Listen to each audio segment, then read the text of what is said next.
بسم اللہ الرحمن الرحیم والحمد للہ رب العالمین والصلاة والسلام علی رسولہ محمد وعلی آلہ واصحابہ اجمعین اما بعد۔ برادران ملت اسلامیہ اور اسلامی بہنوں، السلام علیکم ورحمۃ اللہ وبرکاتہ۔ گزشتہ میں ہم بتا چکے ہیں کہ حضور نبی کریم صلی اللہ تعالی علیہ وسلم جب مدینہ سے لشکر لے کر چلے تھے تو لشکر کی تعداد 1000 تھی۔ یہ بات بھی ہم بتا چکے ہیں کہ روانگی سے پہلے حضور نے مشورہ فرمایا تھا، جس میں اکابر صحابہ کی رائے یہ تھی کہ جنگ مدینے میں رک کر گھروں سے لڑی جائے، مگر نوجوانوں کی رائے یہ تھی کہ جنگ میدان میں ہو۔ عبداللہ ابن ابی جو منافقین کا سردار تھا، اس کی رائے بھی یہ تھی کہ جنگ مدینے میں گھروں سے لڑی جائے۔ حضور مقام شیخین سے آگے بڑھے تو عبداللہ ابن ابی اپنے 300 ساتھیوں کو لے کر واپس ہو گیا۔ وہ کہنے لگا، ہماری رائے نہیں مانی گئی، لہذا ہم اپنی جانوں کو خطرے میں نہیں ڈالیں گے۔ یہ جنگ نہیں بلکہ خودکشی ہے، لہذا ہم اس میں ساتھ نہیں دے سکتے۔ حضور نبی کریم صلی اللہ تعالی علیہ وسلم کے ساتھ اب صرف 700 مسلمان رہ گئے تھے۔ ان 700 مسلمانوں میں بھی قبیلہ خزرج کا گروہ بنو سلمہ اور قبیلہ اوس کا گروہ بنو حارثہ عبداللہ ابن ابی کی باتوں سے متاثر ہوا تھا، لیکن بعد میں سمجھدار مسلمانوں نے ان کو سمجھایا اور یہ لوگ منافقوں کی باتوں سے گمراہ ہونے سے بچ گئے اور حضور کے ساتھ جنگ میں شامل رہے۔ سورہ آل عمران کی آیت نمبر 122 میں اس کا تذکرہ ہے، اذ ہمت طائفتان منکم ان تفشلا واللہ ولیہما وعلی اللہ فلیتوکل المؤمنون۔ اور جب کمزوری دکھانے لگے تم میں سے 2 گروہ، اور ان 2 گروہوں سے مراد بنو سلمہ اور بنو حارثہ ہیں، اور جب کمزوری دکھانے لگے تم میں سے 2 گروہ اور اللہ ان کا مددگار تھا، اور ایمان والوں کو اللہ پر بھروسہ کرنا چاہیے۔ حضور نبی کریم صلی اللہ تعالی علیہ وسلم مقام شیخین سے آگے بڑھے تو مغرب کا وقت ہو گیا تھا۔ حضور نے حضرت بلال سے اذان دینے کے لیے کہا۔ حضرت بلال نے اذان دی، آپ نے مغرب کی نماز پڑھائی اور پھر یہیں قیام فرمایا۔ رات کے کسی حصے میں اللہ کے رسول نے روانگی کا حکم دے دیا۔ جب آپ احد پہنچے تو فجر کی نماز کا وقت ہو چکا تھا۔ حضرت بلال نے اذان دی، حضور نے نماز پڑھائی۔ نماز سے فارغ ہو کر حضور نبی کریم صلی اللہ تعالی علیہ وسلم نے لشکر کو میدان میں مرتب فرمایا۔ احد پہاڑ کو کمر کے پیچھے رکھا اور میدان میں نماز کی طرح سے صفیں بنا دی۔ بخاری شریف میں ہے، حضور نے عبداللہ ابن جبیر رضی اللہ تعالی عنہ کی کمان میں 50 آدمی تیر اندازوں کو جبل احد کے پہاڑ کی پشت پر بٹھا دیا تاکہ قریش مسلمانوں پر پیچھے سے حملہ کریں تو یہ ان کو روک سکیں، اور ان کو سختی کے ساتھ حکم دیا تھا کہ یہاں سے ہرگز نہ ہٹنا۔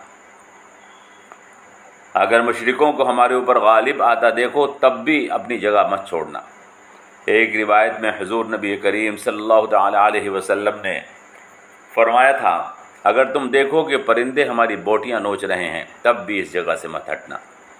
مسند امام احمد اور معجم طبرانی کی روایت میں بھی یہ الفاظ موجود ہیں، قف ہا ہونا ولا تبرخ فإن رأيتنا نقتل فلا تنجدنا وإن رأيتنا ظهرنا فلا تأتنا وارموا بنبلكم واحموا ظهورنا فإن الخيل لا تقبل إلا من قبلكم۔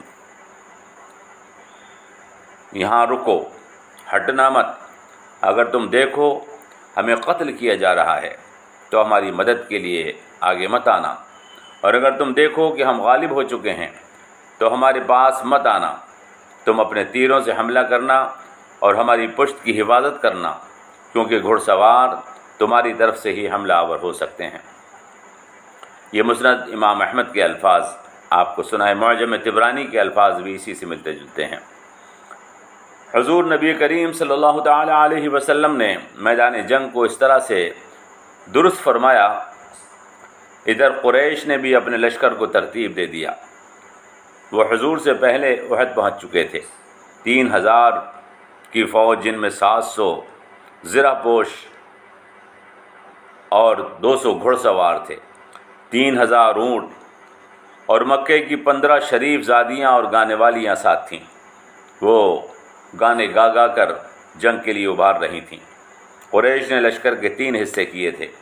داہنی جانب میمنہ پر ایک دستہ جس کا کماندار خالد بن ولید کو بنایا تھا، بائیں جانب میسرہ پر ایک دستہ جس کا کماندار اکرمہ ابن ابی جہل کو بنایا گیا تھا، درمیان میں ایک پیدل فوج کا دستہ جس کا کماندار صفوان ابن امیہ کو بنایا گیا تھا۔ عمرو بن عاص اور عبداللہ ابن ابی ربیعہ کو بھی کچھ فوجیوں پر افسر مقرر کیا گیا تھا۔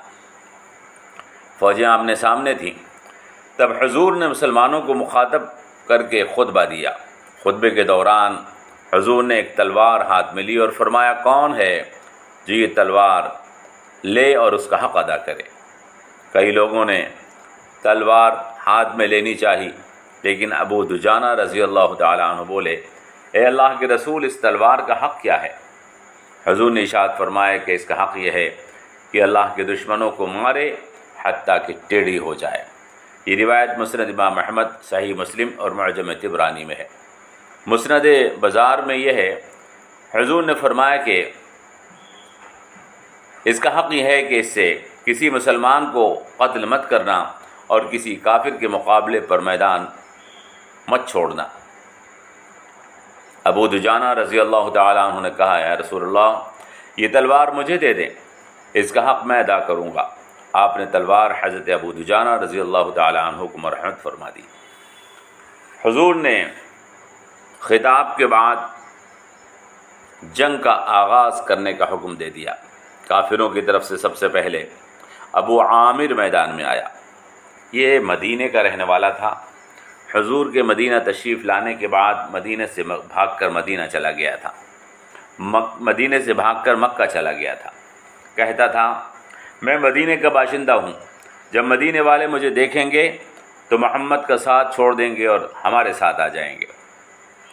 اس نے اپنا نام راہب رکھ چھوڑا تھا۔ حضور نے اس کا نام فاسق رکھا تھا۔ اس نے میدان میں آ کر اپنا تعارف کرایا، یا معشر الاوس انا ابو عامر، اے اوس کے لوگوں میں ابو عامر ہوں۔ اوس کے لوگوں نے اس کا جواب دیا، لا انعم اللہ بک عینا یا فاسق، اے فاسق، اللہ تیری آنکھوں کو کبھی خوشی نہ دے، ہم تجھے دیکھ رہے ہیں۔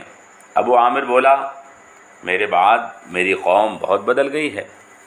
یہ واقعہ زرقانی، ابن ہشام، طبری، عیون الاثر، البدایہ والنہایہ وغیرہ میں موجود ہے۔ اس کے بعد مشرکوں کی طرف سے دوسرا شخص طلحہ ابن ابی طلحہ باہر آیا اور للکار کر بولا، اے محمد کے ساتھیو، تم یہ سمجھتے ہو کہ تم مر کر جنت میں جاؤ گے؟ تو آؤ میں تمہیں جلدی سے جنت میں پہنچا دوں۔ حضرت علی رضی اللہ تعالیٰ عنہ میدان میں کود پڑے اور تیزی کے ساتھ تلوار چلائی، جس سے طلحہ کا پیر کٹ گیا۔ وہ گرا اور اس کا سطر کھل گیا۔ حضرت علی سطر کھلنے کی وجہ سے پیچھے ہٹ گئے۔ حضور نے پوچھا، علی کیا ہوا؟ حضرت علی بولے، یہ ننگا ہو گیا ہے، مجھے شرم محسوس ہو رہی ہے۔ اس کے بعد حضرت علی نے اس کا کام تمام کیا۔ یہ روایت زرقانی کی ہے۔ طبقات ابن سعد میں حضرت علی نے اس کے سر پر تلوار چلائی، جس سے اس کے سر کے 2 ٹکڑے ہو گئے۔ اس کے بعد عثمان ابن ابی طلحہ میدان میں کود پڑا۔ حضرت حمزہ رضی اللہ تعالیٰ عنہ آگے بڑھے اور اس کا کام تمام کر دیا۔ پھر ابو سعد ابن ابی طلحہ، اس نے جھنڈا اٹھایا۔ حضرت سعد ابن ابی وقاص نے ایک تیر تاک کر مارا، جس سے وہ ڈھیر ہو گیا۔ 5واں آدمی مصافح ابن ابی طلحہ تھا۔ تب حضرت عاصم ابن ثابت رضی اللہ تعالیٰ عنہ نے اس کا خاتمہ کر دیا۔ 6واں آدمی جو کافروں کی طرف سے بڑھا وہ حارث ابن طلحہ ابن ابی طلحہ تھا۔ اس نے کمان سنبھال لی اور جھنڈا لے کر آگے بڑھا۔ اس کو بھی عاصم ابن ثابت رضی اللہ تعالیٰ عنہ نے ختم کر دیا۔ پھر کلاب طلحہ ابن ابی طلحہ نے جھنڈا اٹھا لیا۔ حضرت زبیر رضی اللہ تعالیٰ عنہ نے اس کو نپٹا دیا۔ اس کے بعد جلاس ابن ابی طلحہ آگے بڑھا۔ حضرت طلحہ رضی اللہ تعالیٰ عنہ نے اس کو قتل کر دیا۔ نواں آدمی ارطاط شرحبیل تھا جو آگے بڑھا، حضرت علی رضی اللہ تعالیٰ عنہ نے اس کا کام بھی تمام کر دیا۔ 10واں آدمی شریح ابن قارض تھا، یہ بھی کسی کے تیر سے مارا گیا۔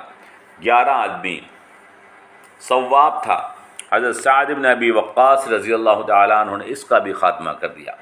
بعض روایات کے مطابق حضرت حمزہ نے اور بعض روایات کے مطابق حضرت علی نے اس کو قتل کیا تھا۔ ممکن ہے کہ تینوں ہی نے اس کو مل کر مارا ہو یا کسی اور تینوں نے تیر چلایا ہو۔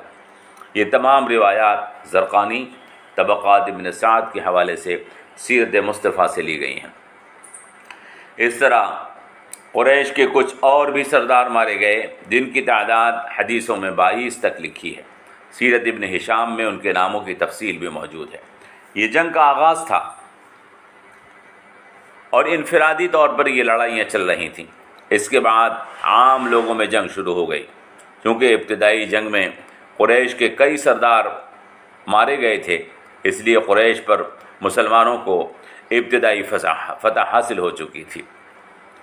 میدان جنگ اور اس کی گھمسان چل رہی تھی۔ آگے کے درس میں انشاءاللہ ہم آپ کی خدمت میں آگے کے حالات پیش کریں گے۔ یہ اسلام کی دوسری جنگ احد کے حالات ہیں۔ اس جنگ میں مسلمانوں کو اللہ کی طرف سے خاص نصیحتیں کی گئی ہیں، جس کا تذکرہ بھی آپ کے سامنے انشاءاللہ آئے گا۔ سیرت کے ان حالات کو آپ بغور سنیں، یاد رکھیں اور دوسروں کو سنائیں اور پہنچائیں۔ انشاءاللہ ہم نے ارادہ کیا ہے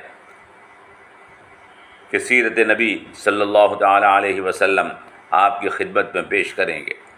اللہ ہماری مدد فرمائے اور مسلمانوں کو حضور نبی کریم صلی اللہ تعالی علیہ وسلم کے سیرت کے واقعات اور آپ کی زندگی کے حالات کو جاننے اور سمجھنے اور یاد رکھنے کی توفیق عطا فرمائے۔